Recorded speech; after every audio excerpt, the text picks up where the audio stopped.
Hey, folks, today is Wednesday, September 9th, 2020. Coming up on Roland Martin Unfiltered, Donald Trump knew that coronavirus was a major threat, but he downplayed it. Yes, you hear it in his own words talking to journalist Bob Woodward for his new book. Those tapes have been released. We will play it for you. Nearly 500,000 children have been diagnosed with COVID-19. The numbers are growing. We'll talk with a pediatric specialist about that. Portsmouth, Virginia, city manager, black woman has resigned. The city attorney, who is black, has been fired on a vote along racial lines by the city council. We'll talk with the vice mayor of that city council about what's going on in Portsmouth, Virginia. The Department of Homeland Security says that the most lethal threat to the United States is white supremacy. Yeah, for real. But a white nationalist in the White House doesn't really care.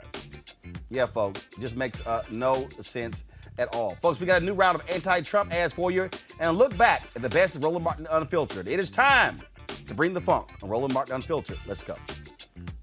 He's got it. Whatever the biz, he's on it. Whatever it is, he's got the scoop, the fact, the find. And when it breaks, he's right on time and it's rolling. Best believe he's knowing. Putting it down from sports to news to politics. With entertainment just for kicks, he's rolling. It's on go, roll, y'all. It's Roland Martin, yeah. Rolling with Roland now. He's funk, he's fresh, he's real, the best, you know he's Roland Martin now.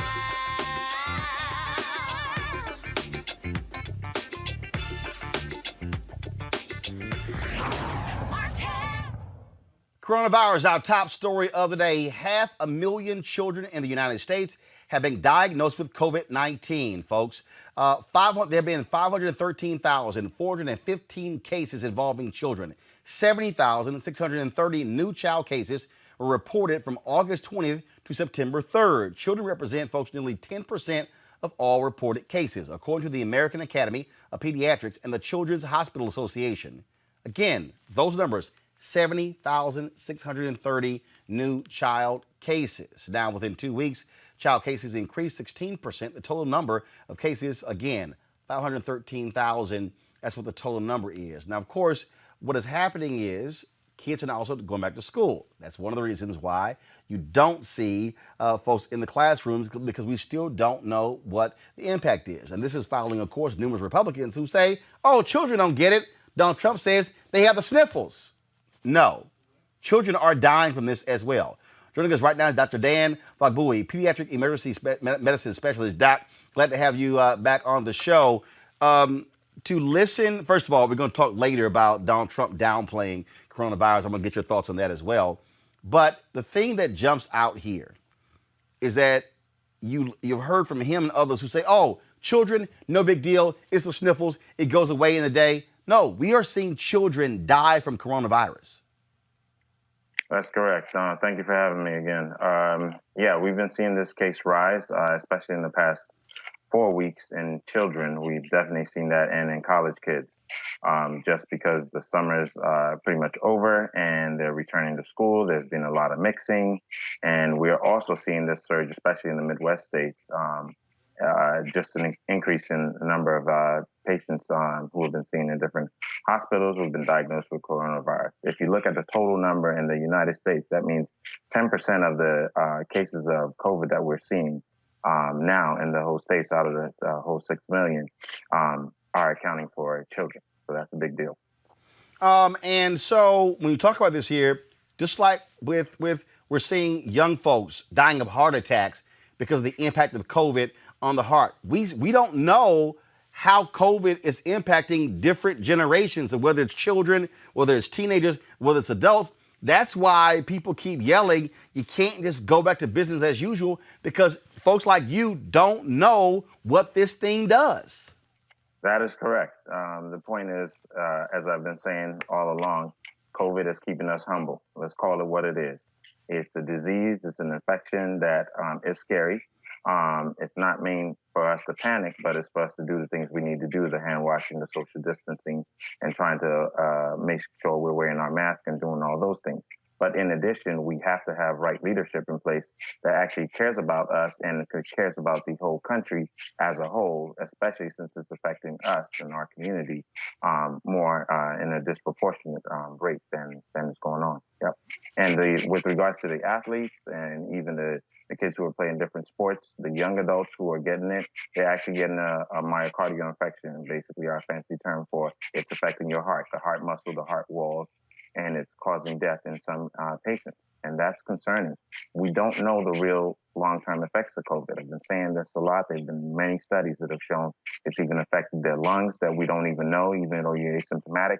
When you do a random CT scan on those patients, you see some findings in the lungs, findings in the brain, and other parts. So we're still learning. We don't know it all. We don't know it, and we need to call it what it is. We don't know.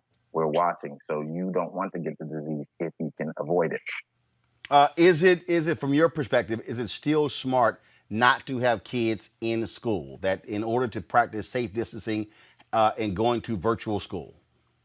So the key thing with regards to schools, I mean, education is important. The socialization is important. You have kids who have developmental disorders, autism, and other things where they need to socialize. The kids who depend on the school lunches, all the other things we've talked about, and the sentinel events that you pick up, be it child abuse and other things that teachers and all those pick up.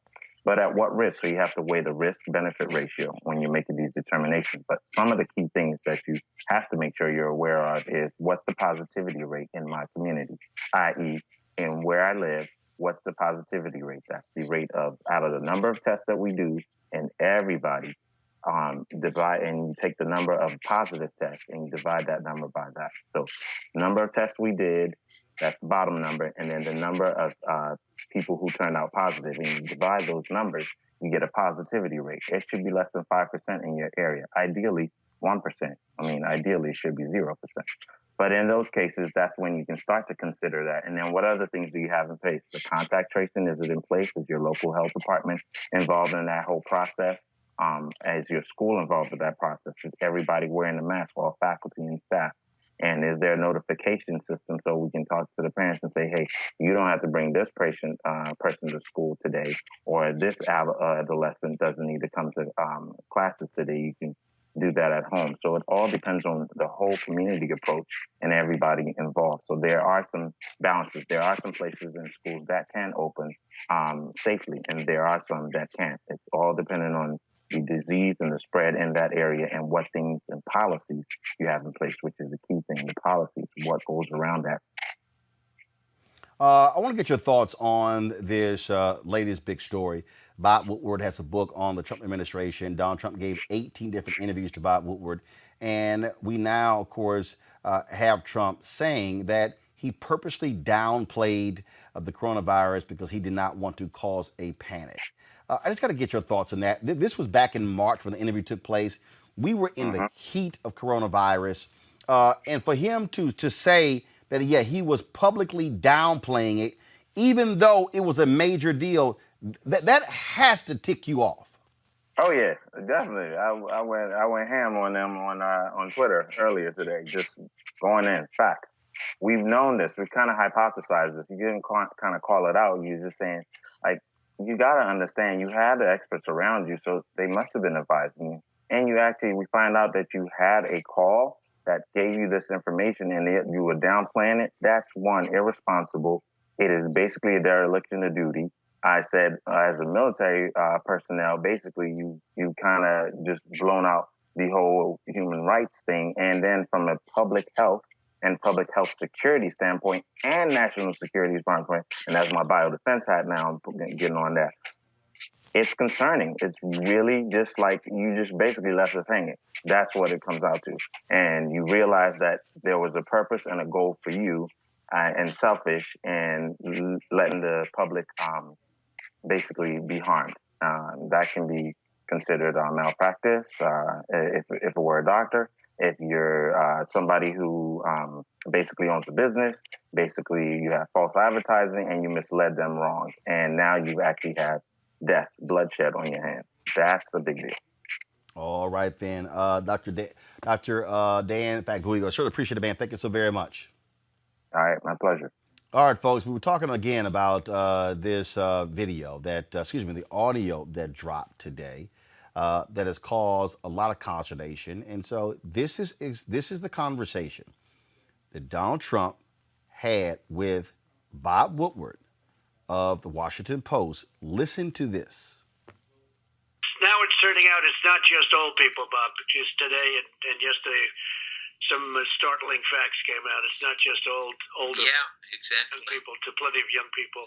So what's going on give me a moment of talking to somebody, going through this with Fauci or somebody who kind of it caused a pivot in your mind, because it's clear just from what's on the public record that you went through a pivot on this to, oh my God, the gravity is almost inexplicable and unexplainable. Well, I think, Bob, really, to be honest with you, sure, I want you to. I wanted to always play it down. I still like playing it down. Yes, because I don't want to create a panic. Okay, so you actually heard Donald Trump. Okay, so at the White House press briefing was delayed for a bit because they had to figure out what they were going to say. And if you want to know how absolutely nuts these people are, listen to Kayleigh McEnany, the press secretary, just lie to the American people. How can the president bear no responsibility for the almost 200,000 lives lost when he downplayed the virus initially and he knew how contagious and deadly it was? I don't understand how that can. The president never downplayed the virus. Once again, the president expressed calm. The president was serious about this when Democrats were pursuing their sham impeachment. He was expressing calm, and he was taking early action, and his actions are reflective of how seriously he took COVID. The tact that he took, the language that he used? No. You said that he used hopeful language. Does he regret that, given where we are now? No, this president embodied the American spirit that when we face a challenge, a crisis, a pandemic, we come together. We can be optimistic. We can be serious about it. We can take it seriously with our actions, which is exactly what this president does. It's why we lead the world in testing. Did she just say Donald Trump did not downplay it?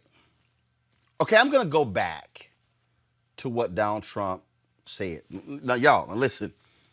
There's audio. There's literally audio. Bob Woodward records his interviews. Kayleigh McEnany says Donald Trump did not downplay coronavirus. This is Trump downplaying it.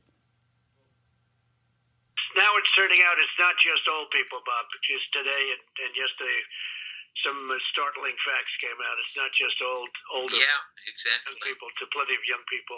So what's going on give me a moment of talking to somebody, going through this with Fauci or somebody who kind of it caused a pivot in your mind, because it's clear just from what's on the public record that you went through a pivot on this to, oh my God, the gravity is almost inexplicable and unexplainable. Well, I think, Bob, really, to be honest with you, sure, I want you to.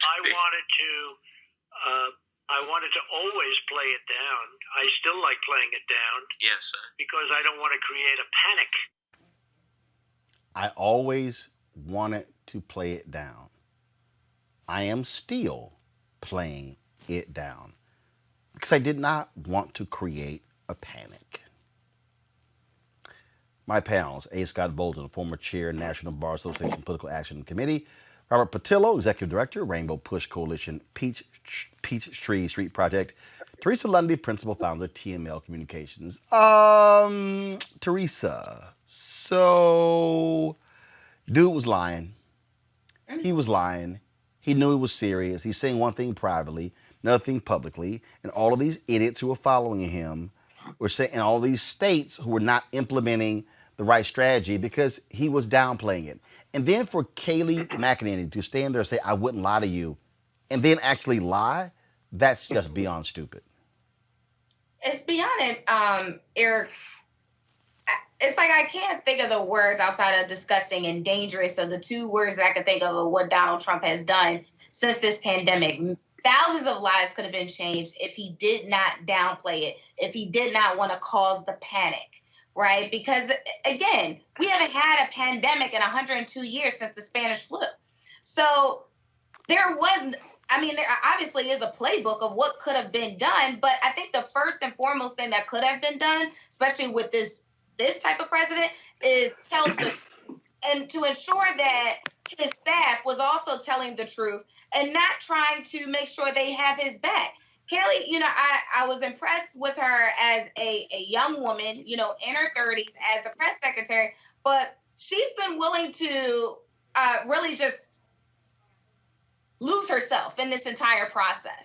Right? There's one thing to be on the campaign, but then there's one to actually serve the White House and the American people, and she hasn't been doing that. So, but that goes for a whole stem of his team. So I'm not sure what's happening in those back rooms where, before they get to a press conference and before they are getting their daily briefings, it's how can we protect the president? But no one's protecting the American people, and that's why we have thousands of lives that are dying because of this misinformation.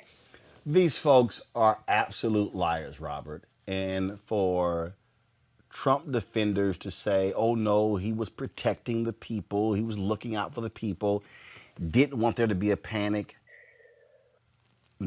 200,000 people are now dead.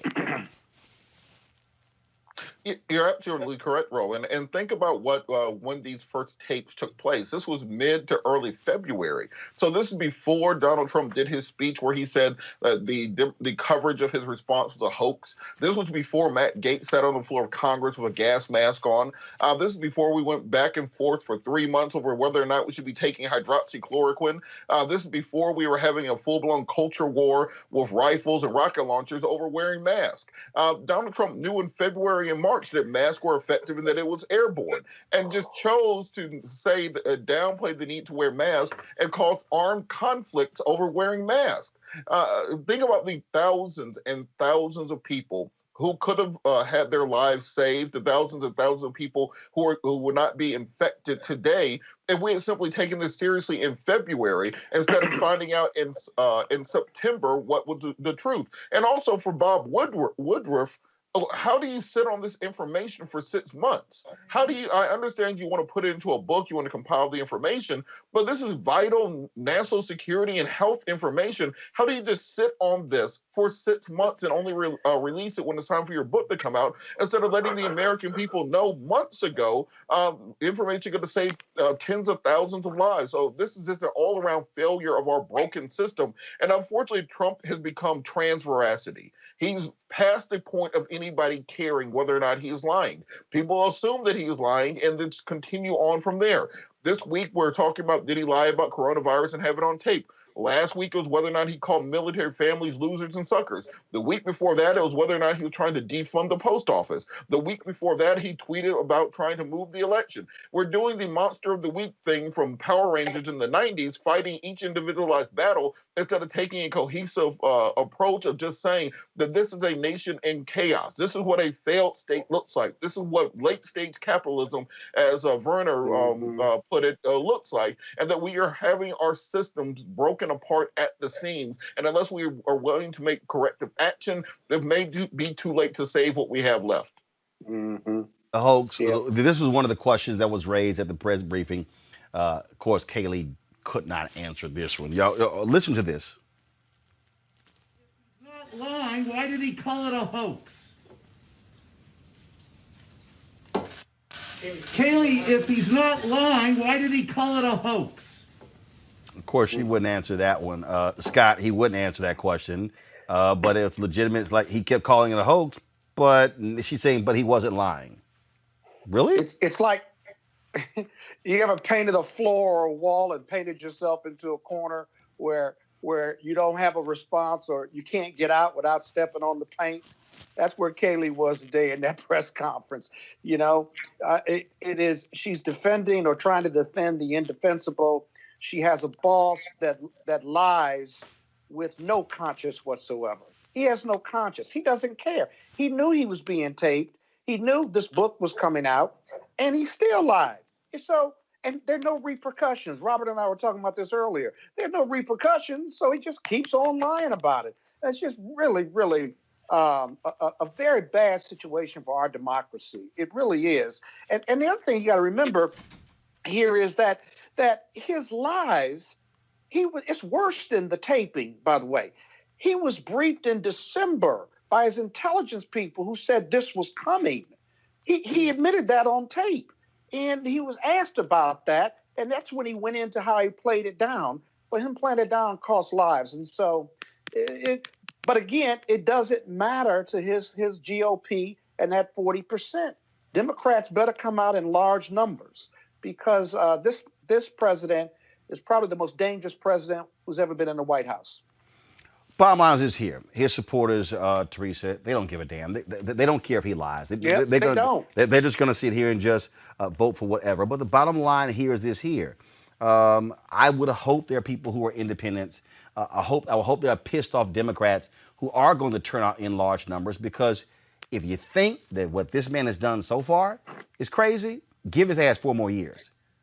I think people are actually waking up to what Donald Trump has been doing the last 5 years. And you know what? The way Robert literally just did the week by week scenario, that I feel like we're pretty much in a series with our president is, I think people are really starting to understand why it's important to get to the polls. I don't even think we need to do any more media ad buys as it relates to getting to the polls. I think now it's just more about understanding just what needs to happen. So, there has been countless conversations, countless meetings and conferences that have been just popping up where people are really getting engaged and saying, you know what, the last couple days, weeks of the election, they are trying to figure out what needs to be done. And so they're galvanizing, they're having conversations, setting up volunteer strategies. I know commissioner's office across Pennsylvania are actually paying people to be poll workers, right? That is the first time that's actually been done outside of the party. But now the state is actually stepping in and saying, listen, we need more bodies at the polls. And so I think there's a lot of young people stepping up. I think there has been a lot of change and movement. But again, Trump's administration has lost the message when Trump started, when all these revelations started to come to light. So it's a huge opportunity here. Yeah, but Roland, if I may, real quick, we've got 3 opponents as Democrats, right? You've got the GOP / Donald Trump. You've got voter suppression, and you got Russian interference that Democrats are running against. He underpolls in every poll, as we know. How do the Democrats defeat that? You got to turn folks out. Simple as that. That's what you got to do. I said this here. I tweeted this here, folks. Y'all be able to see my video. Let me know if you are. Okay. So I said, after the Bob Woodward thing came out, first thing I said, I wonder how fast the folks with the Lincoln Project are going to be able to get an ad out. That was like one of the first things that I said. And so I said, and I think the tapes came out around 11 or so. And I said, I think they'll have an ad out by 3 o'clock. Actually, they're out before 2 o'clock. So this is what they dropped that quick.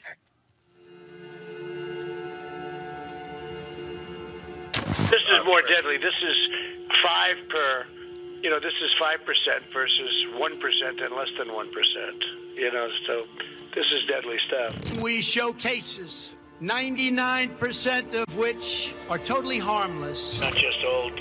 Yeah, exactly. People, to plenty of young people. Young people are almost immune to this disease.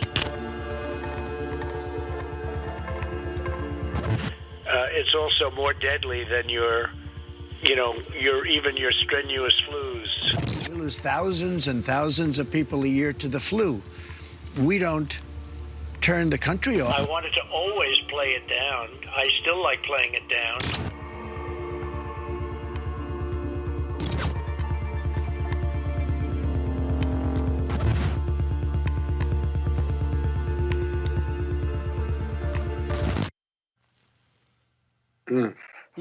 What this does, Robert, Trump wanted desperately for the conversation to be about law and order. No, he did not want it to be about coronavirus. This brings it back to his Achilles heel.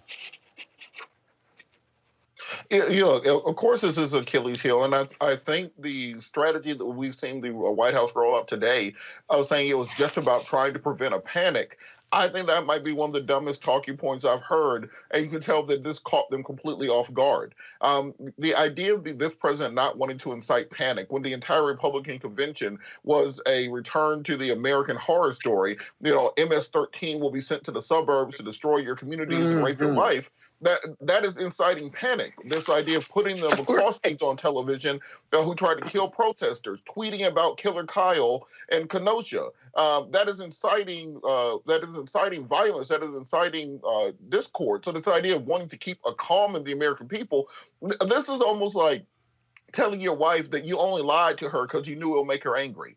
That is the equivalent of what the White House is rolling out as their defense, that the president didn't want you to panic. That's why he lied to you about how deadly a virus was. It's killed tens of thousands of, at this point, hundreds of thousands of Americans. We are 20% of the death toll of the entire earth.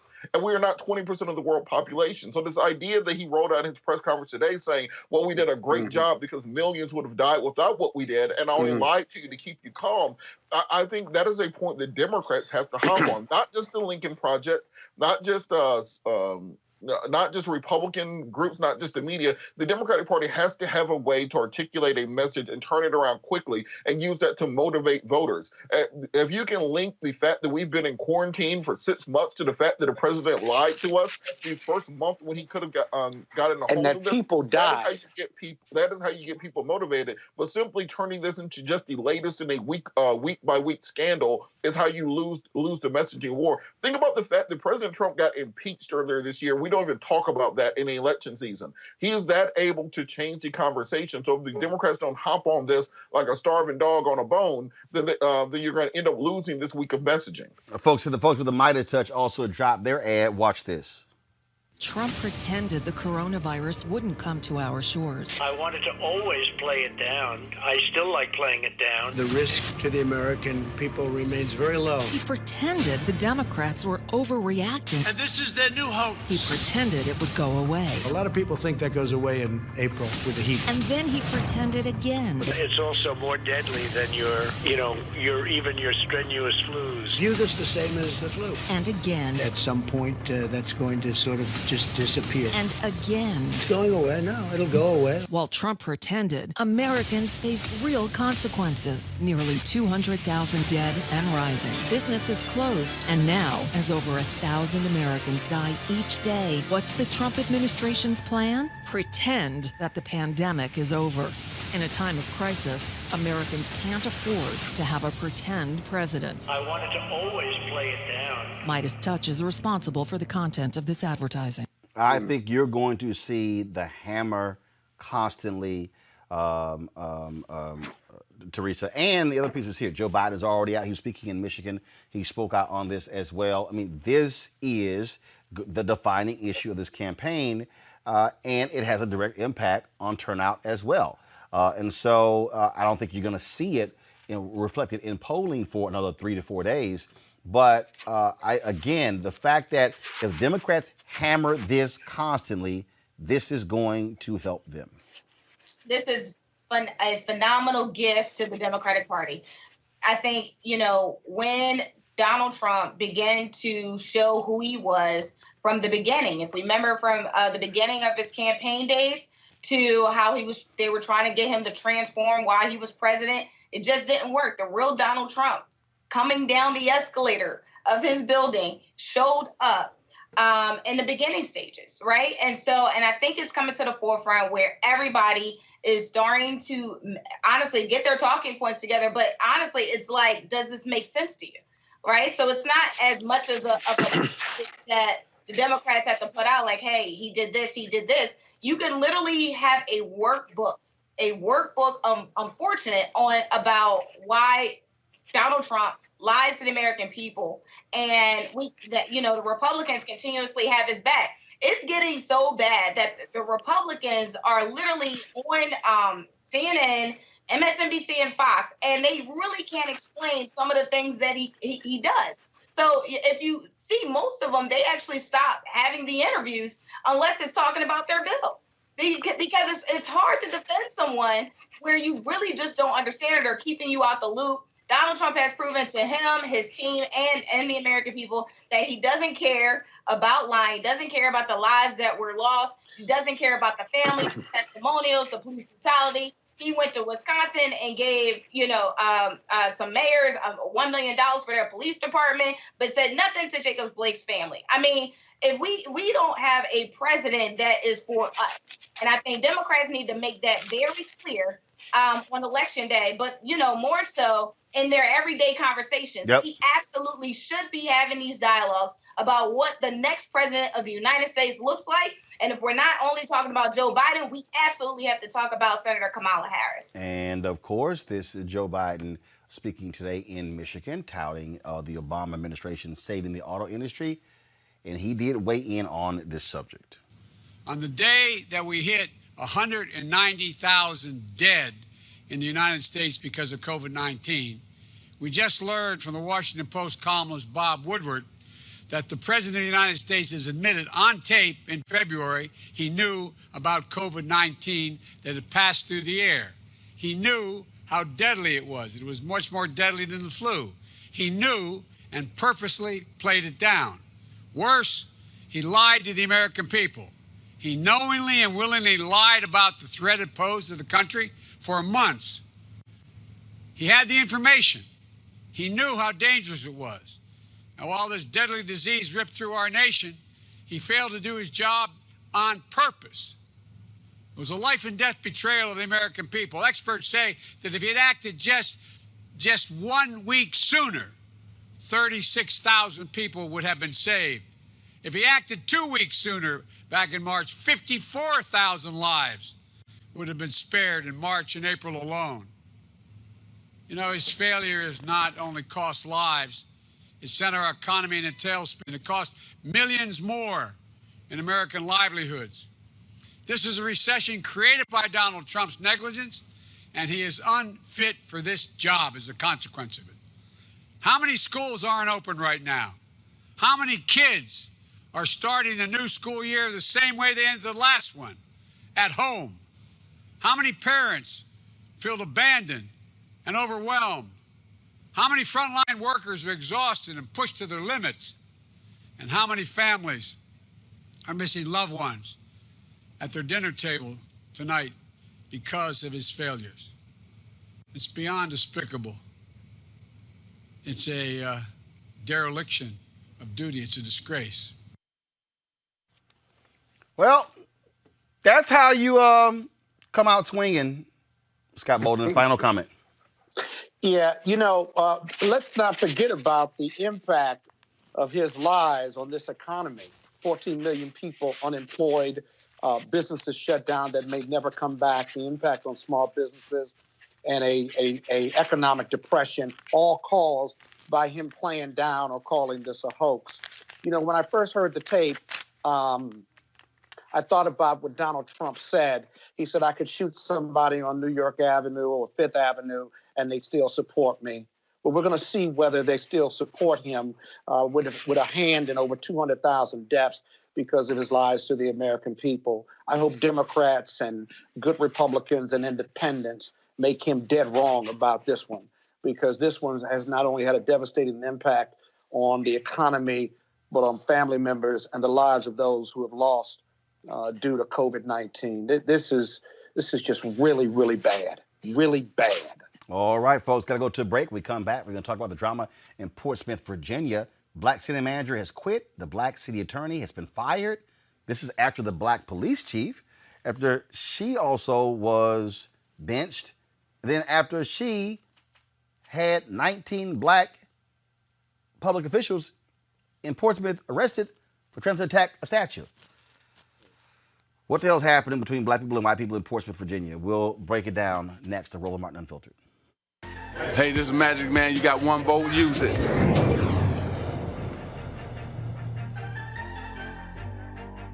Hey everybody, this is your man Fred Hammond, and you're watching Roland Martin, my man, Unfiltered. Hi, this is Essence Atkins, and you're watching Roland Martin Unfiltered. Hey yo, Peace World, what's going on? It's the Love King of R&B, Raheem Devon, and you're watching Roland Martin Unfiltered. Hi, my name is Brescia Webb, and you're watching Roland Martin Unfiltered. Ow. Well, I like a nice filter usually, but we can be unfiltered. What's going on? This is Tobias Trevelyan, and if you're ready, you are listening to and you are watching Roland Martin Unfiltered. What's up? I'm Lance Gross, and you're watching Roland Martin Unfiltered. Hi, this is Cheryl Lee Ralph, and you are watching Roland Martin Unfiltered. I mean, could it be any other way? Really? It's Roland Martin.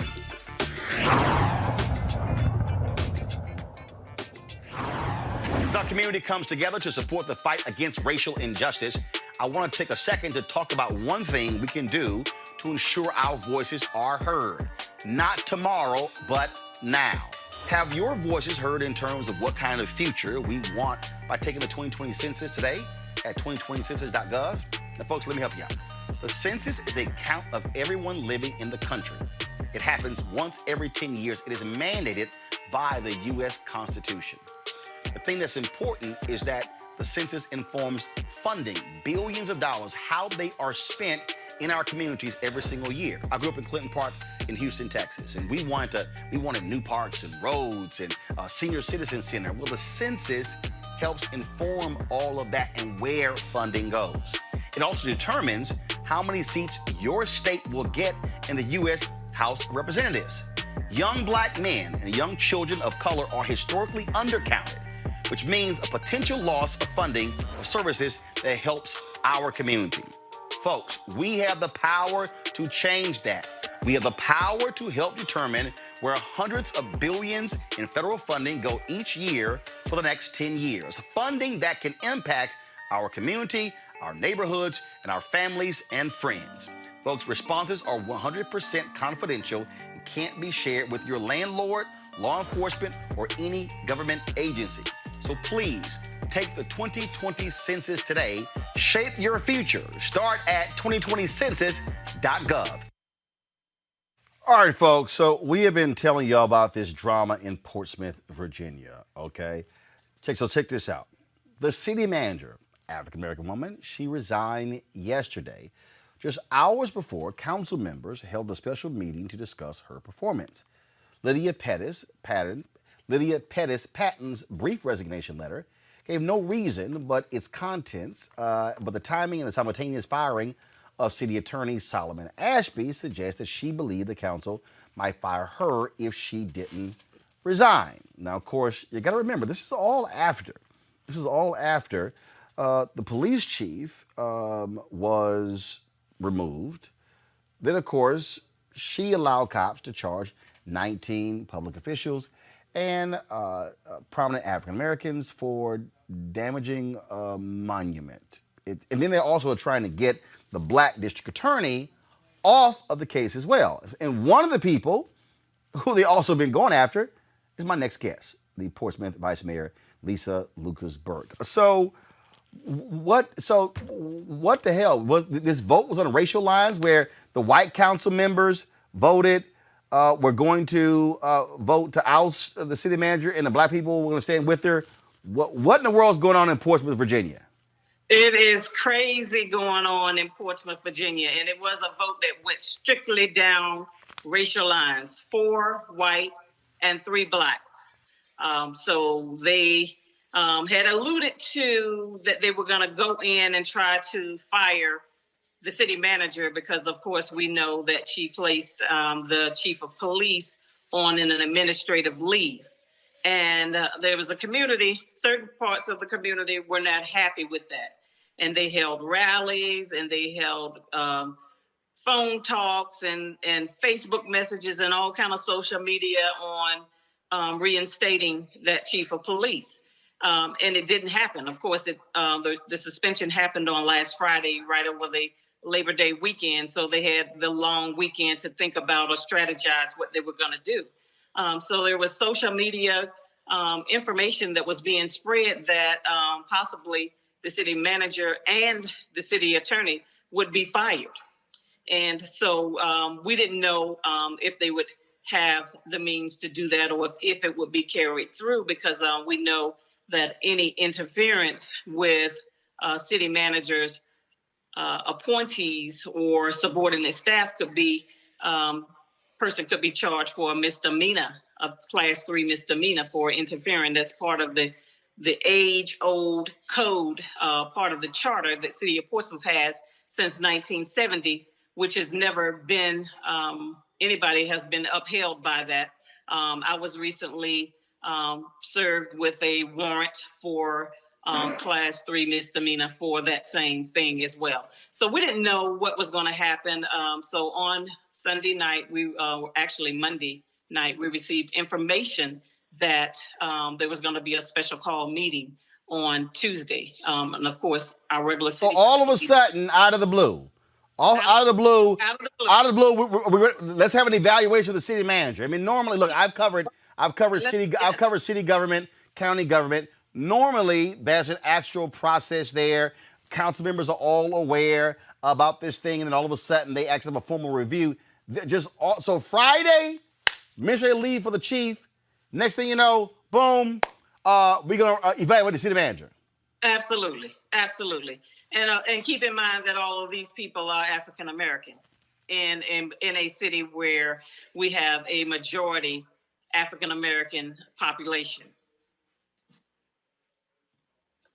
So it is alarming.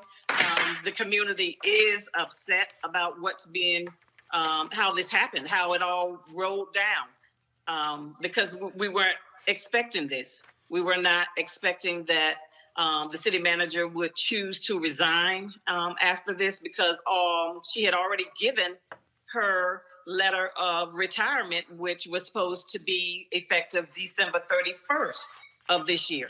So give or take, 4 months for her to go. We're in the middle of a national search where we're trying to bring on a new city manager to take on the duties of the city manager. And we had hoped that there would be some continuity where our former city manager, Dr. Patton, would, sit with the new city manager in coming to kind of lay out the rules of the law of how city government is done here in the city of Portsmouth. But now we don't have that process. We've appointed an interim city manager, and there's word in social media that there's pressure being put on him now to reinstate that chief of police. Is that interim city manager black? That city manager is also black. So, so what's really happening here? Is this a question where white folks in Portsmouth simply cannot handle the increase of black political power in the city? You said it. You have definitely brought it on. And there have been an increase. There are more African Americans who are running for office and winning in their districts. And they're being respected by their community because they are voicing the concerns of the community. And they don't like that this world is changing. And all of this is over an age-old 250-plus year monument, piece of stone that should have been gone long time ago. All right, Portsmouth Vice Mayor Lisa Lucas Burke. We certainly appreciate it. Good luck there, and we'll keep following all the topsy-turvy things that happen there in your city. We appreciate it. Thank you for having me. Take care. All right, folks, let's talk about white supremacy. White supremacists will remain the most persistent and lethal threat in the United States through 2021, according to the Department of Homeland Security draft documents. The most recent draft report predicts an elevated threat environment at least through early next year, and concludes that some U.S.-based violent extremists have capitalized on increased social and political tensions in 2020. This assessment is especially interesting since Donald Trump has often employed race-baiting tactics in his race for re-election and has openly embraced white supremacists during his term in office. Now, you also let's keep in mind that Donald Trump has refused to condemn 17-year-old Kyle Rittenhouse of Illinois, who took his AR-15, crossed state lines, and then went into Kenosha, Wisconsin, and killed 2 people. Keep in mind, Donald Trump Jr. tweeted, you know what, a lot of us do things we regret when we were 17. Like kill 2 people. Also keep in mind that when Donald Trump became president, they tried to strip the funds from the Department of Justice to combat white domestic terrorism and target Muslims. The reality is, and I keep saying this, and mainstream media is finally waking up, this is a president who wants to appeal to white racists. It is his base, and they know it. And that's, Robert, why they are doing this dance. It's clear, it's no shock to any of us, and that's what they are all about. So when you look at these judges, they're ramming through more judges. When you look at all of this talk about suburban America, Donald Trump is appealing to whiteness to win. This basically reminds me of Herbert Hoover and the Lily White faction of the Republican Party when he became president. Robert? Yeah, look, I think President Trump has never made any lies or any illusions about who he is or what he does or what he's representing. The entirety of the convention, let's understand, when they say Western civilization, he's the last line of defense against Western civilization. He's not talking about the Iroquois. He's not talking about the Sioux Nation. He's not talking about the Igbo or the Fulani or anybody who's west of Europe. They're talking about Western Europe, defending that. When they talk about defending the suburbs, they're not talking about black folks in the suburbs. They're not talking about the Inkwell or DeKalb County or Prince George's County, anything along those lines. They're talking about, as Gil Scott Heron said, or as they said, Chocolate City and its vanilla suburbs from Parliament. So what Trump is making sure that people understand is that he is going to be that last line of defense for whiteness. That if you're the McCloskeys and you are breaking the law, committing a felony by brandishing firearms at people, then they will guarantee you a pardon. The governor of the state will come out and say, I will pardon you for whatever you do, regardless of if you get convicted. If Killer Kyle's out here murdering people, they make sure that they raise millions of dollars and they tweet support for him. Because when they talk about law and order, they're talking about their law and their order, not the other way around. Remember when the Bundy Ranch people took over federal property? At that point in time, they never had any issue with these armed militias taking over governmental property. When it happens in Portland and leftist people who are protesting against criminal justice reform, then you send in the National Guard. So they're making it very clear that if reelected, he is saying that he will stop the social justice activities, he will stop the marches, he will stop the protests, and he will do so by any means necessary. And to, as they say, if somebody tells you who they are, believe them the first time. So when he tries to invoke the Insurrection Act of 1807, he is letting you know that he plans on coming down with the hammer of Thor if he is reelected. I think people should take this more seriously and not get caught up in the daily minutia of Trumpness, but realize that we have some very serious generational issues that have to get worked out. Teresa, these are people who are well armed. These are people who have significant artillery. And you saw with Kyle Rittenhouse, they will use it against other Americans. And so he is playing right into their hands of, we're losing our country, where whiteness reigns supreme. Yeah, and that is the most harsh feeling that I believe Black Americans, minorities, that we all feel, people of color. Because, Rob, I'm just like, in my head, I'm just like, hallelujah, like somebody said it. Like, part of it is when we talk about the NRA, and we all know what their goals are. But yes, I still believe in the Second Amendment, but I do believe that when it's up to African Americans and people of color to actually arm themselves for protection, we're always the one that's getting the highest sentences, right? We're the ones, that are going to the courtroom first. And so, I always have a problem with this whole law and order piece because, as Rob indicated earlier, it is not, law and order was not destined for us, right? It was, we are a part of that. It was for us. So it was for us. Yeah, well, it's for us in the sense that it is exactly to control us, right? But it's not for everyone at a whole. And I think people are starting to really understand what the logic was around this, and I think they're starting to actually locally do things in order to protect people of color. But again, we got to start with this year and start getting a new type of election. And what you're dealing with, Scott, real simple. This Department of Justice will not be protecting citizens. Bill Barr's whole job is to protect Donald Trump, period. Donald Trump is acting as if the Department of Justice is his personal attorneys. Oh, he's finally gotten his personal attorneys, but they have gone on the deep end, if you will. We're not even talking about the Justice Department trying to enter their appearance into the rape case against Donald Trump, the civil rape case, move it to federal court.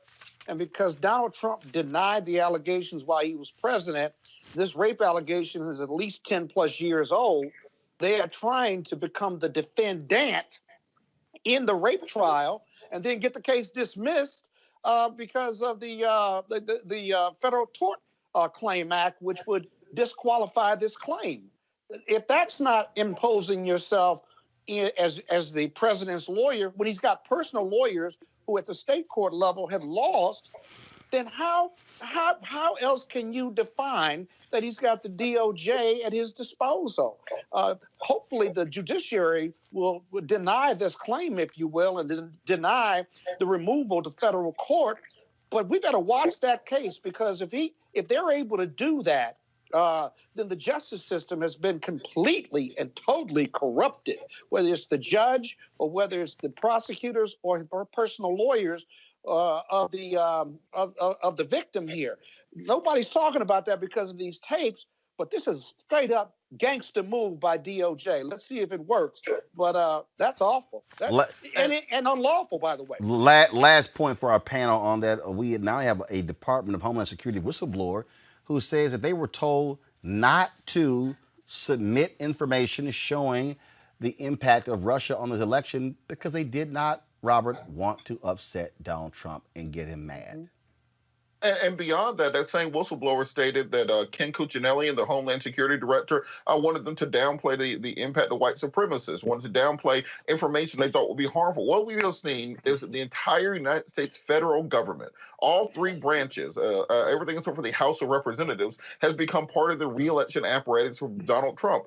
You see this by the fact that the Republican convention was at the dang White House on the lawn, which is supposed to be the people's lawn, not a campaign headquarters. The fact that you're using the Justice Department as private lawyers for the president in his rape case. The fact that you have the Department of Homeland Security being used to put out political messaging as opposed to the actual health of the nation. So if it is this easy for one person to take over our governmental system, if it is this easy for someone to dominate our media landscape, we have to, beyond this election, look back at our checks and balances. Look back at what are the handrails in place to protect the country from going off the rails. Because let's say Donald Trump is a benign figure in American politics. The next Donald Trump may not be so benign.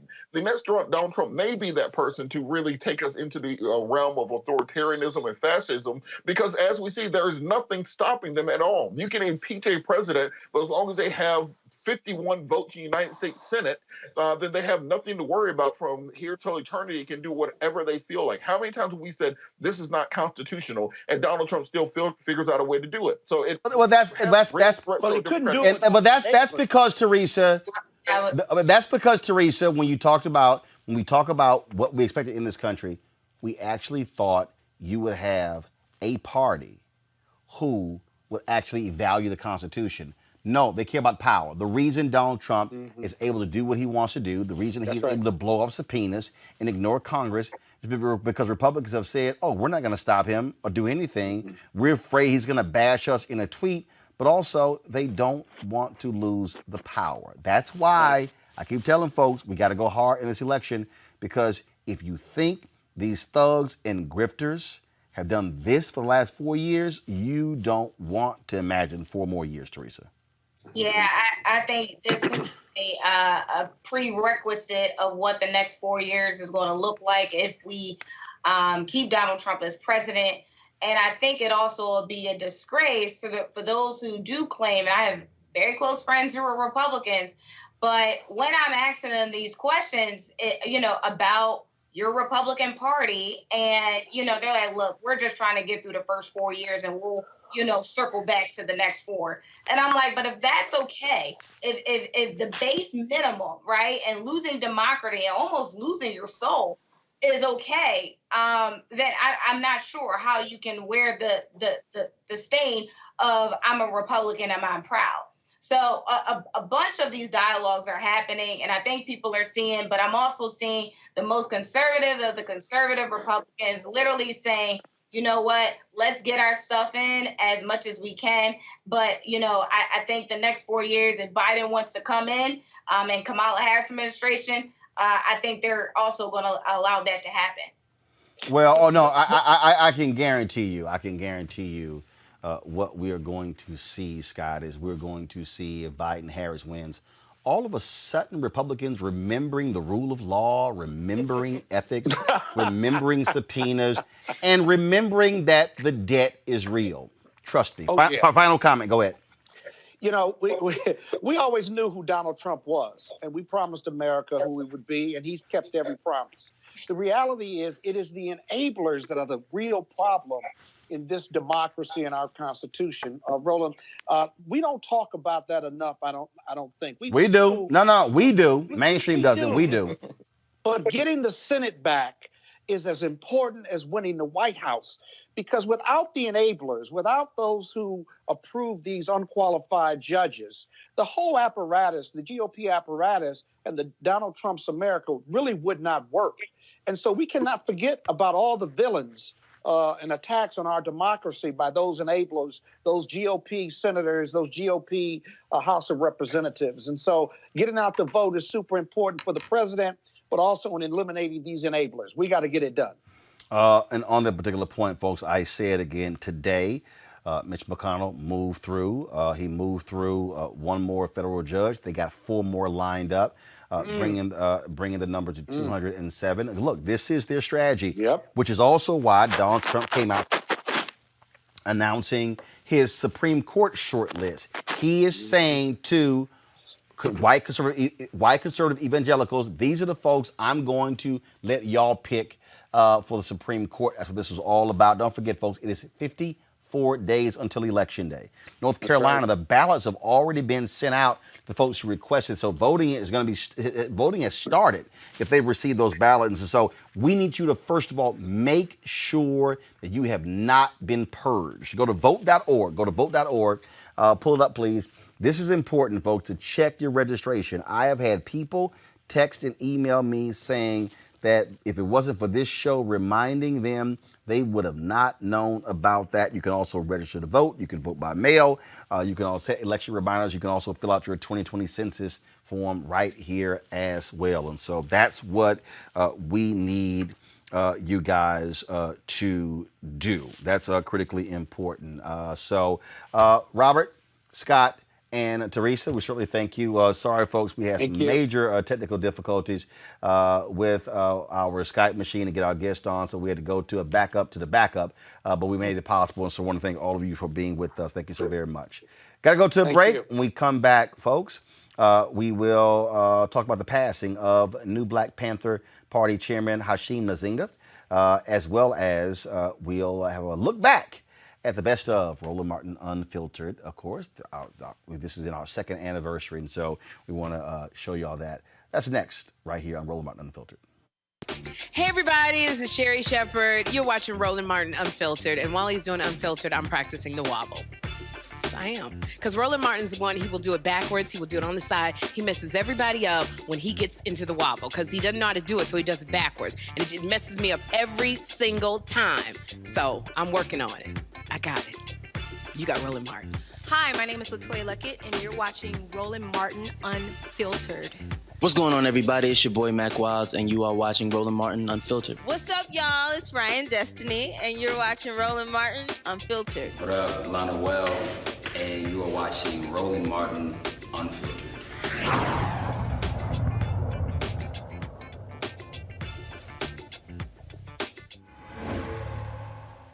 So a lot of y'all are always asking me about some of the pocket squares that I wear. Now, Robert don't have one on. Now, I don't particularly like the white pocket squares. I don't like even the silk ones. And so I was reading GQ magazine a number of years ago, and I saw this guy who had this pocket square here, and it looks like a flower. This is called a shibori pocket square. This is how the Japanese manipulate the fabric to create this sort of flower effect. So I'm going to take it out and then place it in my hand so you see what it looks like. And I said, man, this is pretty cool. And so I tracked down, it took me a year to find a company that did it. And so they make these about 47 different colors. And so I love them because, again, as men, we don't have many accessories to wear, so we don't have many options. And so this is really a pretty cool pocket square. Now, what I love about this here is you saw when it's in the pocket, you know, it gives you that flower effect like that. But if I wanted to also, unlike other, because if I flip it and turn it over, it actually gives me a different type of texture. And so therefore it gives me a different look. So there you go. So if you actually want to get one of these shibori pocket squares, we have them in 47 different colors. All you got to do is go to RolandSMartin.com/pocket squares. So it's RolandSMartin.com/pocket squares. All you got to do is go to my website, and you can actually get this. Now, for those of you who are members of our Bring the Funk fan club, there's a discount for you to get our pocket squares. That's why you also got to be a part of our Bring the Funk fan club. And so that's what we want you to do. And so it's pretty cool. So if you want to jazz your look up, you can do that. In addition, y'all see me with some of the feather pocket squares. My sister, who's a designer, she actually makes these. They're all custom made. So when you also go to the website, you can also order one of the customized feather pocket squares right there at RolandSMartin.com/pocket squares. So please do so. And of course, it goes to support the show. And again, if you're a Bring the Funk fan club member, you get a discount. This is why you should join the fan club. As our community comes together to support the fight against racial injustice, I want to take a second to talk about one thing we can do to ensure our voices are heard. Not tomorrow, but now. Have your voices heard in terms of what kind of future we want by taking the 2020 census today at 2020census.gov? Now, folks, let me help you out. The census is a count of everyone living in the country. It happens once every 10 years. It is mandated by the U.S. Constitution. The thing that's important is that the census informs funding, billions of dollars, how they are spent in our communities every single year. I grew up in Clinton Park in Houston, Texas, and we wanted new parks and roads and a senior citizen center. Well, the census helps inform all of that and where funding goes. It also determines how many seats your state will get in the U.S. House of Representatives. Young black men and young children of color are historically undercounted, which means a potential loss of funding or services that helps our community. Folks, we have the power to change that. We have the power to help determine where hundreds of billions in federal funding go each year for the next 10 years. Funding that can impact our community, our neighborhoods, and our families and friends. Folks, responses are 100% confidential and can't be shared with your landlord, law enforcement, or any government agency. So please, take the 2020 census today. Shape your future. Start at 2020census.gov. All right, folks, some sad news. Hashim Nzinga, Chief of Staff to the new Black Panther Party, has passed away. He was, of course, a longtime member of the new Black Panther Party. I met Hashim, formerly Steve Washington, years ago in Dallas when he was a part of a Black History Study Group. He later, of course, aligned with Khalid Muhammad, was very close with Khalid Muhammad. Go ahead and roll it, guys. Pull it in. This is the video here of when we were on News One Now, when he was on the show there. He had cancer. He and I talked on August 5th, and he was going to Emory University Hospital the next day to undergo cancer treatment. And passed away last night. So certainly condolences to his family, as well as members of the new Black Panther Party, Hashim Nzinga. Man, talk about, like I say, knew him well, covered him, covered the new Black Panthers, covered Kyler Muhammad. And so just had to give you an update on that particular story. Folks, we have our tech segment. Our tech segment is every Wednesday. And if we have that sticker, just go ahead and roll it. If y'all have it, just go ahead and roll it. And then I'm going to introduce what I'm about to talk about. Do we have that? All right. So first of all, we want to thank the folks with Seek.com. They are the sponsor of our technology segment. Don't forget, they have their particular virtual reality headsets right here that you can also get if you go to Seek.com and use the promo code RMVIP2020. And they also have their, I'll leave them right here on the set, these 360-degree 4D headphones you see right here as well.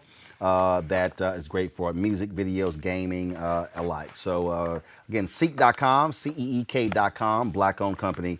You can check that out. So they're the sponsor of our technology segment. So I saw this tweet today, I saw this post today where rapper Boosie, he has he's gotten kicked off of Instagram because he kept showing nudity. Now Instagram warned him back in March, if you keep doing this, we're gonna kick you off. Now he's a little upset because he's gotten the boot and he can't access his millions of subscribers. And so he said that he needed to speak to Mark Zuckerberg.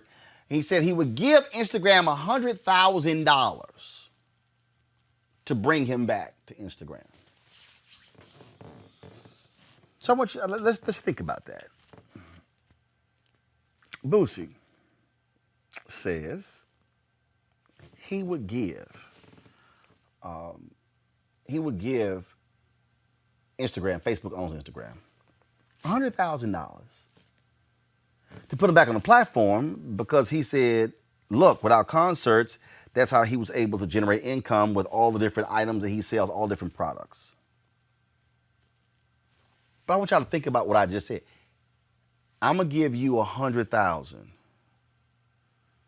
to reactivate my account on your platform in order for me to sell to my customers. Why am I bringing this up? I'm bringing this up because Boosie can actually take that $100,000 and literally develop his own Instagram. I want y'all to stay with me here. Because I really need our people to start thinking differently about how we take what is culturally relevant and we literally give it to somebody else and they make billions. Mark Zuckerberg has built Facebook, and he is one of the richest people in the world. Not because Mark Zuckerberg can sing or dance or rap or act. It's because all these content providers are on his platform doing that. So if I was talking to Boosie, and in fact, Hashim Nzinga did a lot of work with Boosie. And if Hashim had not died, literally, I saw the story this morning, and the first thing I said was, call Hashim, because he has done a lot of work for Boosie. And so my first thing I said was, I would have called Hashim to say, man, get me on the phone with Boosie. Y'all might remember when Boosie had his jewelry stolen in Mississippi. I had him on News One Now. We were in Atlanta at the Operation Hope conference, and he came on the show. We talked about what he was going through, and in fact, and he went out and told people who was interviewing me, and then of course we were doing the interview, and what ended up happening was after the interview, they called him and said, "Oh, by the way, we found your jewelry," and he said, "Amazing how that happened." But I just want y'all to consider this, and this is the video, my interview with Boosie. Boosie wants to give them $100,000 to put him back on the platform. But what I need us to be thinking totally different about this. We have to be operating right now in a creator state of mind, where we are not simply allowing someone else to pay us for our talents and then they own the product. Let me explain that again. The people who follow Boosie, they are going to follow him no matter what platform he goes on. If Boosie decides to go to TikTok, they're going to be on TikTok.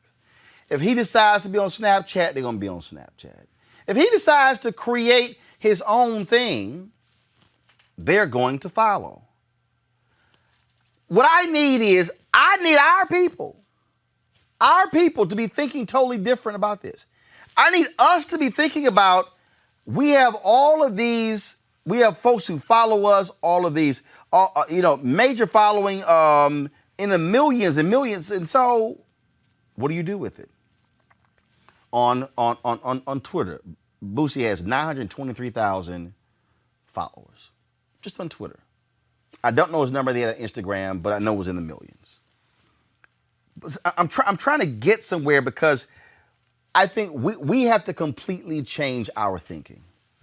I think far too many of us are operating in the state of mind where we're sharecroppers.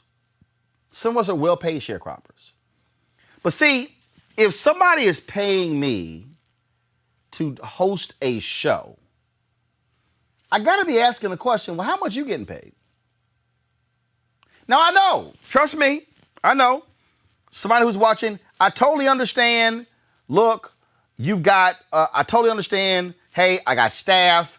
I've got this. I've got insurance. I got all this sort of stuff. Boosie has 5.9 million likes on Facebook. 5.9 million. So 5.9 million on Facebook, 900 plus thousand on Twitter, which means that he's sitting at 6.8 million. Okay. Now, mind y'all, I'm talking about beyond YouTube. So let me go over here. I just want to check. I'm just very curious. So that's, what did I say? That's 6.8 million. 6.8 million. Now if I go to YouTube, Boosie. I'm just curious about his channel. On YouTube, he has 1.17 million subscribers. That means that Boosie has, between Facebook, Twitter, and YouTube, not even counting Instagram, he has 8 million followers. What if Boosie said, I'm going to take that money, I'm going to get me some young people, I'm going to get me some young African Americans who are coding, and what I'm going to do is, I'm going to develop my own social media app, which I own and control, which will then allow me to be able to do whatever I want to do on there. And let me be real clear. I'm not making an argument for nudity and sex. Here's the deal. If you create it, you can do whatever you want. Because here's the piece. Facebook is Facebook. Pornhub is Pornhub. The reality is both are technology. And guess what? Both are making money. Do you know who actually used Betamax and VHS cassettes and camcorders really before other people? The porn industry. So spare me people's morals, views on it. This is about technology and business. And this segment is technology. And when I end the segment, we're going to roll that stinger so y'all get it ready. What I'm trying to get us to understand is we have to be willing to stop seeking checks and become check writers. I'm going to let that sit there for a little bit. I need us to reframe our thinking. And I need us to reframe our thinking in that we should stop seeking checks and become check writers. See, it's real easy to say, well, sure, I can go out there and I can get me an opportunity. I can go work at another network. I can go work at another media company. But that's me working for them. That's me literally taking my talent, going to somewhere else, pouring my talent out into this particular company, and that company now owns all of the content, all of my relationships that I developed. They own all of those things. I was having a conversation the other day with somebody about this. And we don't like to think in these ways, but we got to be honest. We're all going to die.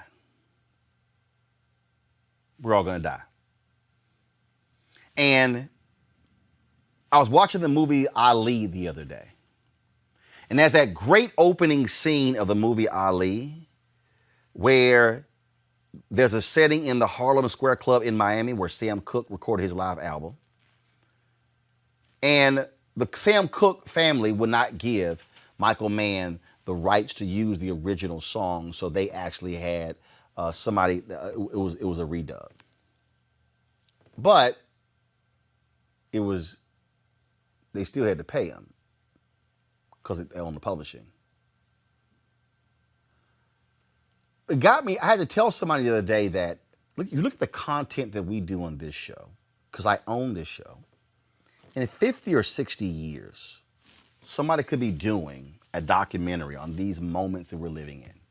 And they might come across an interview that I've done with Kamala Harris or Joe Biden or somebody else, and they might say, oh my God, this is awesome, this is amazing, we want to use it, let's license it. Which means that they will be paying my estate to use video that I created for a project 50 years from now. So if Roland is not here, my beneficiaries will be able to make money off of my intellectual property that I have created now. This is what I would hope Abusi understands. That we have to understand that we make Instagram popular. It's not the other way around. Without people watching and following, there is no Instagram. Yet when we look all around here, folks, we look all around and we see Instagram and Facebook and Snapchat and we see YouTube and we see all of the, every time you see one of these apps being developed that we as African Americans, we gravitate to quicker than anybody else. We are America's tastemakers. We are America's, we set the standard.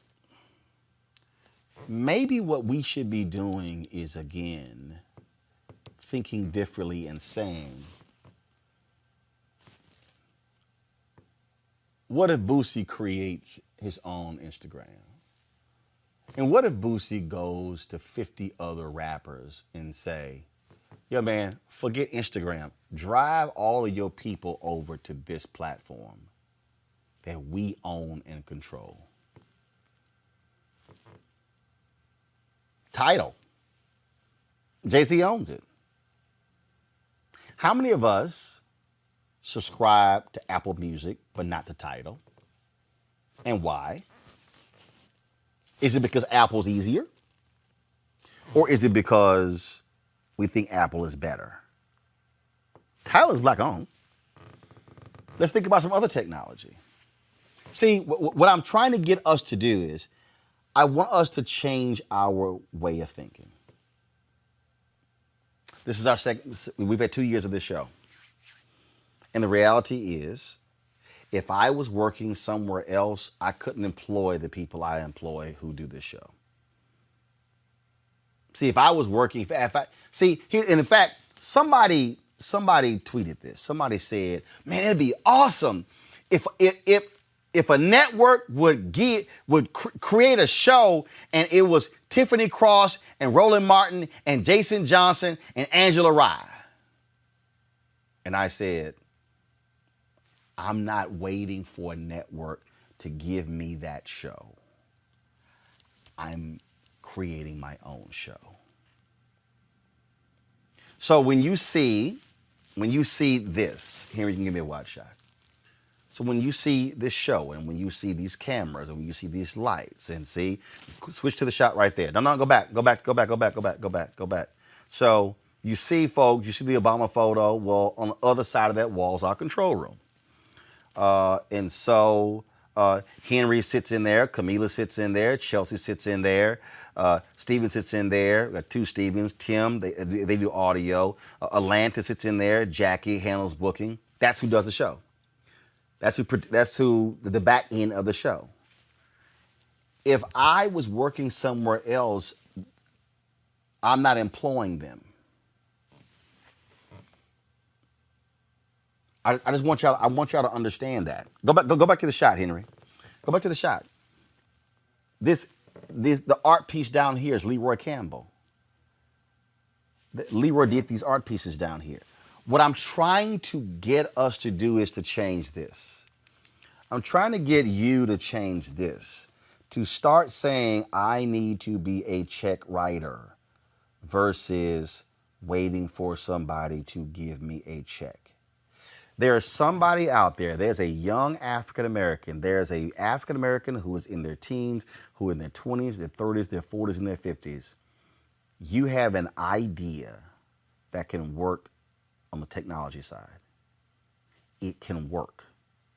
But you are afraid to actually do it. This is where you can be partnering with somebody else. I remember seeing a commercial about Mary Seek creating virtual reality headsets. And all the people were talking about, oh, how Mary Spiel, how she's just great and wonderful, and she's an inventor. But Mary actually said, you know what? Why am I going to keep making stuff for you and making you more money and you giving me the small check? Mary said, I'm going to create my own company. If y'all got the graphic, pull it up, please. Seek.com. It's a perfect example. They created their own virtual reality company. And now if you go to the app, you can actually, you pay a fee, I think it's $9.99 a month, or they're different fees, to watch VR content with the headset. You can also, of course, get the headset, listen to music. So what she did is she didn't say, well, I could live great off of your money. She said, I can create my own. Somebody who's watching needed to hear this. Somebody who's watching needed to understand this, needed to listen to this tech talk because we must start thinking differently. That's why we've done this show for 2 years, folks. That's why I said no to pursuing stuff. And you know what? And let me help y'all out. You can come back to me, Harry. Let me help y'all out. Y'all understand this? I've had 36 OTT companies reach out to me in the last 2 years. 36. I've had 2 networks reach out to me who wanted to do a show. And I said, I'll license you this show, but I won't do a show for you. I'll license you. Why did I say that? Because if I license you the show, I still own the content. Bottom line, folks, if we are going to change Black America, it is only going to be changed when we own. When we own and when we control, we then are able to take those resources and spend them where we want to, and we don't have to ask anybody's opinion. That is how we must be thinking and how we must be training our children. I told you the story. This is the last point I'll make. I told you the story. When we were at a Houston Texans game, my nephew Chris, we were waiting in the tunnel for the players. We were with their families. And Wade Phillips was the defensive coordinator for the Texans at the time. And I introduced him to my nephew Christopher, and he goes, Christopher, and Christopher was Christopher wasn't even 4 years old. He said, Christopher, what position do you want to play? I said, no, Wade. Christopher is not being raised to play football. He's been raised to own the team. And that, folks, is how a lot of white kids in America are raised. They're raised to be owners. They're raised to be in control. That's also how we must do it. I'm going to try to reach out to Boosie. Like I say, normally I would have called Hashim, but he's passed away. Boosie can actually do this himself. And this is an opportunity. So this might be something where he thanks Instagram for cutting him off, because it gives him the impetus to launch his own. Going to a break. We'll come back with our best of Roland Martin on Roland Martin Unfiltered. Be sure to join our Bring the Funk fan club. Every dollar that you give to us supports our daily digital show. There's only one daily digital show out here that keeps it black and keep it real as Roland Martin Unfiltered. Support the Roland Martin Unfiltered daily digital show by going to RolandMartinUnfiltered.com. Our goal is to get 20,000 of our fans contributing $50 each for the whole year. You can make this possible. RolandMartinUnfiltered.com. All right, folks, the best of Roland Martin. Y'all might remember this. Remember when I had to drop it like it's hot against Paula White for some crazy stuff that she had to say?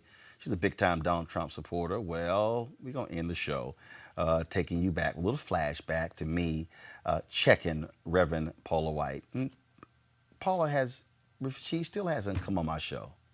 Maybe I'll send her another text message and an email. See if she's interested. I'm going to see you guys tomorrow. Hope y'all enjoy this. Holla!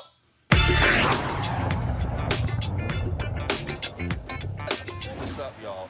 I got to deal with this here because, Robert, did you see or hear the prayer that Paula White gave at the Trump rally the other day? I did indeed. Okay, so for the folks out there, I'm going to play this for y'all. And also, just so y'all know, I did, because I remember last time Paula White did some stuff, I hit her up, I emailed her, she responded, she was taken out of context, and I said, well, you need to come on to the show. She never did. I texted her this time and also emailed her. She has not responded. But for the folks at home, and let me give the background for a lot of people out there. We're talking about Paula White, who is literally pastoring a black church in Orlando. The Paula White who took over for the previous pastor who passed away.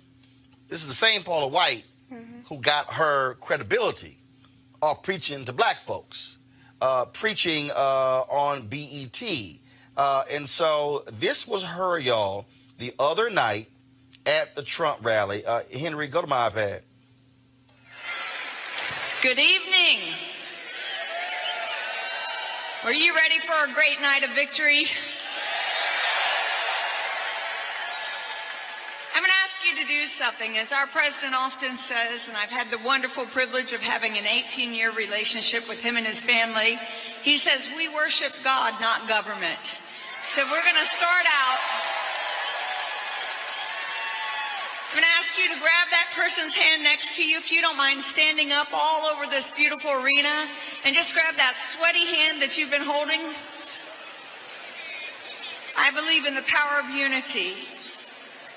And as we begin to make declarations and come to the Father in prayer, Father, I come to you in the name of Jesus. And first and foremost, I give you thanks for our great United States. I give you thanks for our president and for your blessings and your goodness. Your word declares in Psalm chapter 34, verse 1, that I will bless the Lord at all times, and his praise shall continually be in my mouth. So we thank you and we bless you, God, for your goodness, for your grace, for your mercy. I pray for the Spirit of the Lord to rest upon our president.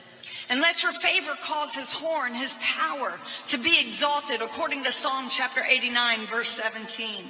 Lord, your word says in Psalm chapter 2, verse 1 through 4, why do the nations conspire and the peoples plot in vain? The kings of the earth rise up and the rulers band together against the Lord and against his anointed, saying, let us break their chains and throw off their shackles. The one enthroned in heaven laughs. The Lord scoffs at them. Father, you have raised President Trump up for such a time as this.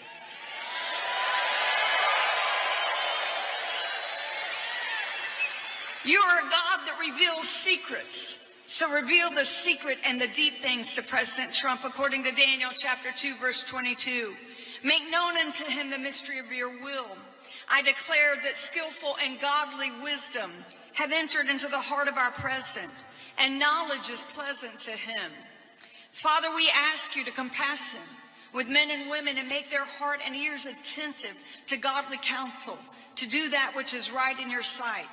Now, I need you to really go with me here. Let every evil veil of deception of the enemy be removed from people's eyes in the name which is above every name, the name of Jesus Christ.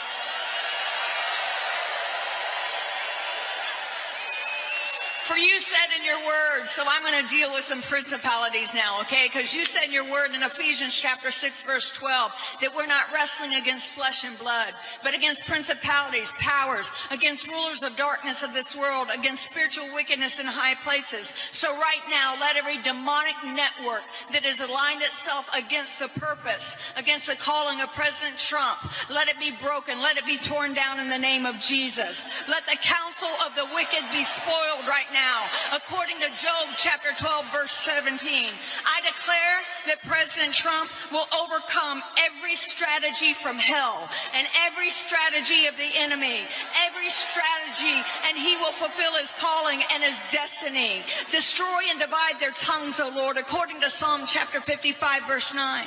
Give President Trump strength to bring forth his destiny, according to Isaiah chapter 66, verse 9. Let the secret counsel of wickedness be turned to foolishness right now in Jesus' name. And I declare that no weapon formed against him, his family, his calling, his purpose, this counsel will be able to be formed. Now I declare that you will surround him and protect him from all destruction. Let the angel of the Lord encamp around about him, around his family, according to Psalm chapter 34, verse 7. Establish him in righteousness and let oppression be far from him, according to Isaiah 54:14. I deploy the hand of God to work for him in the name of Jesus. I secure his calling. I secure his purpose. I secure his family. And we secure victory in the name which is above every name, the name that has never failed for this nation and for my life, the name of Jesus Christ. And everybody said, amen. Now I'm going to let Robert, Johanna, and Greg weigh in just a moment. But let me say a few words first. Since Pastor Paula White wants to quote scripture, you should go to Psalm 1:1, where it said, the godly do not walk in the counsel of the wicked.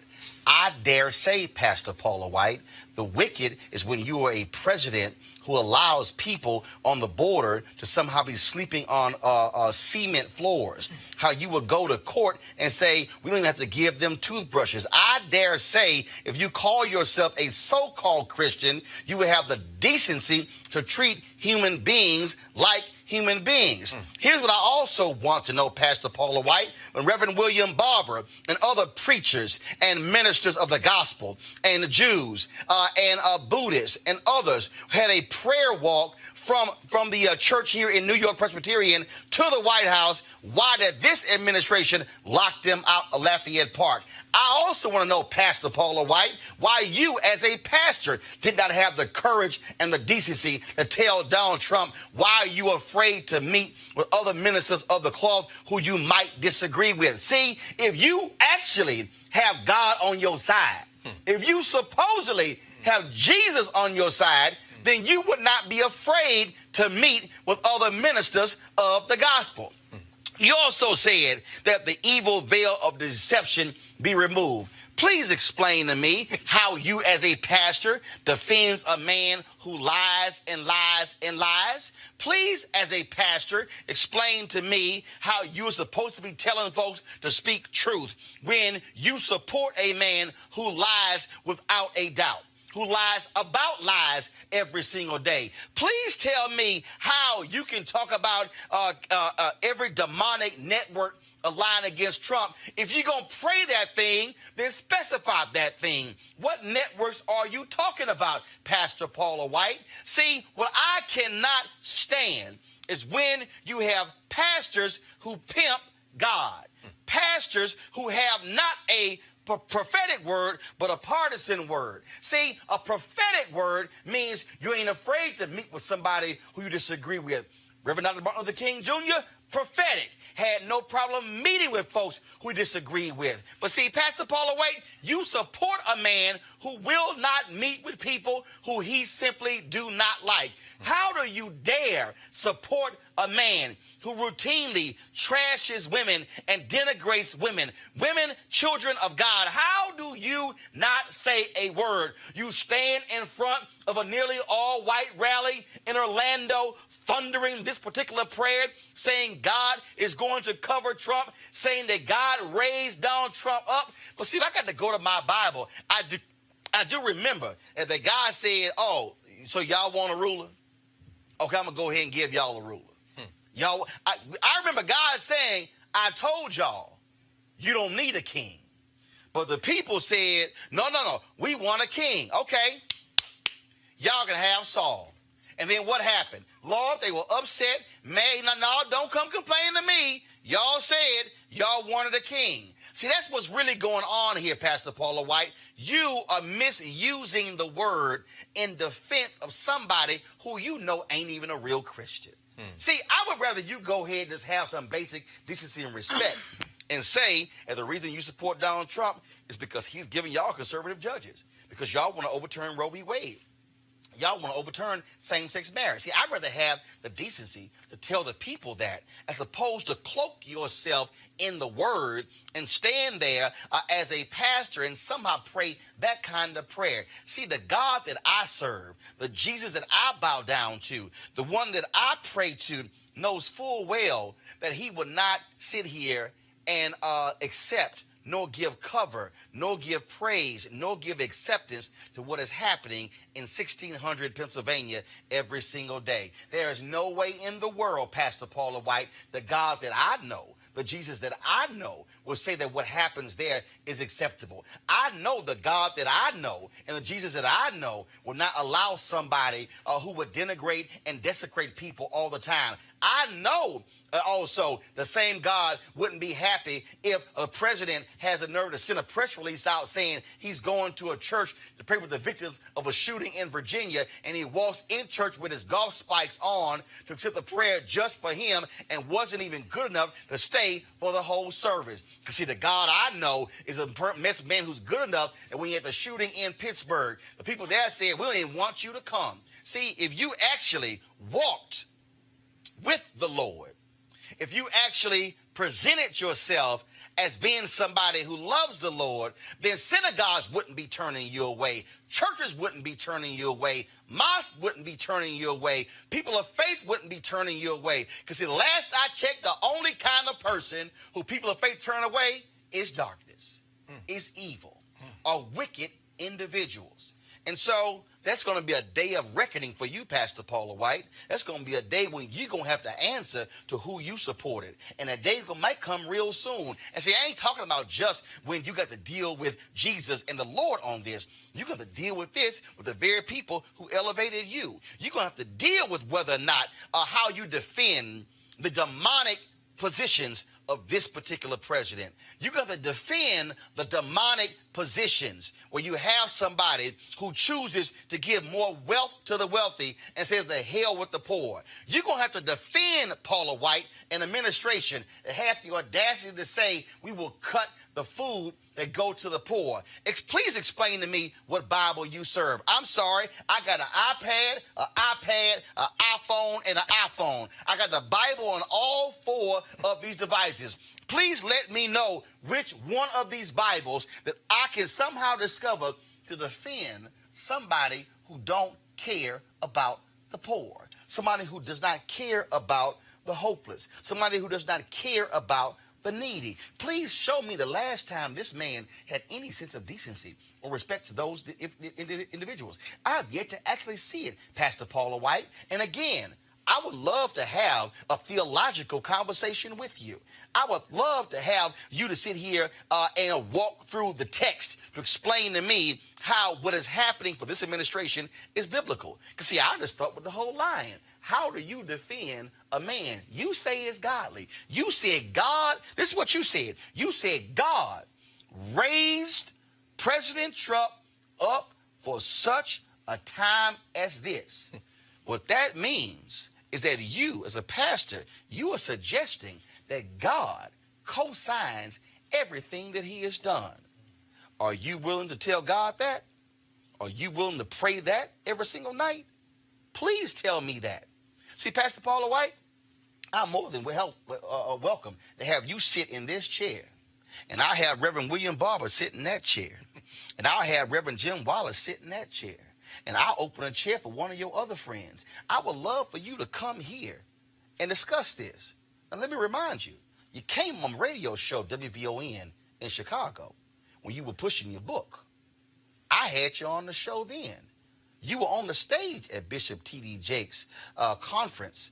I was there. See, you might remember, I'll pull the video because I shot the video when my wife received one of the awards for her work, for her foundation work. You were on stage presenting the award. See, I got your cell phone, Pastor Paula White. I got your email. See, so I'm a child of God. I'm a Christian author. And so why won't you have the conversation? Why won't you sit down with pastors who disagree with this president and have a real theological conversation? You had one a couple of years ago at Bishop T.D. Jakes' leadership conference. Oh, you remember? Father Michael Flager was on stage. Father Joshua Dubois, pastor, was on stage. You remember? Bishop Harry Jackson was on stage.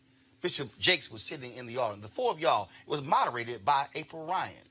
Why won't you have that conversation again so we can go over what has taken place in the last 2.5 years of Donald Trump's presidencies? See, I would love for you to explain to me these actions. I would love to hear you break down why it's godly to have a president who trashes people. Is that godly? Is that what Jesus died for? Is that what Jesus wanted? I would love for you to explain that to me, because I would dare say you can't explain it. I would dare say that your support of Donald Trump is because of his tax policy, not because of his poor policy. I would dare say you support Donald Trump not because of what he does for the needy, what he does for the wealthy. I would dare say that Donald Trump's presidency aligns with your prosperity gospel. And I would say that ain't got nothing to do with Jesus Christ. That ain't got nothing to do with the poor, the disenfranchised. It has nothing to do with the people who are suffering and who are hurting. What it has to do is with the rich getting richer and the poor getting poorer. Every single one of us are going to have to be held to account one day. You're going to have to be held to account for that prayer, for what you preached. And you gave all those scriptures out. And then you said from every strategy from hell. So are you then saying that those who oppose Donald Trump have been planning this from hell? Are you actually suggesting, by virtue of your prayer, that if you oppose Donald Trump, that you are doing the bidding of the devil? If you say that every strategy from hell, what you're saying is that if there is somebody who opposes what Donald Trump says and does, that means that they are an imp. They are doing the work of the devil. Is that what you're saying? Or you're saying that all of these Christian pastors out here, the same ones who opened their church pulpits up to you to preach prior to Donald Trump, are you saying those individuals have been planning things in hell? Are you saying that somehow that they are doing the devil's work against Donald Trump? I didn't say it. You said it. I would love nothing more for you to clarify what you said. There won't be any yelling, won't be any cursing, won't be any of that. We're going to have us a nice Christian conversation. I don't need no help. It could be me and you. You know what? I'll make it easier on you. I do it in your church in Orlando. I will fly to Orlando and I'll bring my cameras with me to have the very conversation. If you are going to stand up as a pastor and give that kind of prayer, then you also need to explain the kind of prayer. Because remember, Paula White, last time you told me you got misquoted. Remember the email you sent me? You sent an email to me saying that you were out of the country and you had been misquoted when you made those comments on Jim Baker's show. You remember that? Oh, I remember that. See, I remember the email where we went back and forth. And see, I'll pull up in a second. But I really want you to explain this because I really want the pastors out there who support Donald Trump to really defend what he says and does. And I want you to show me biblically where it is so I can be sure that we serve the same God, the same Jesus. Time for altar call.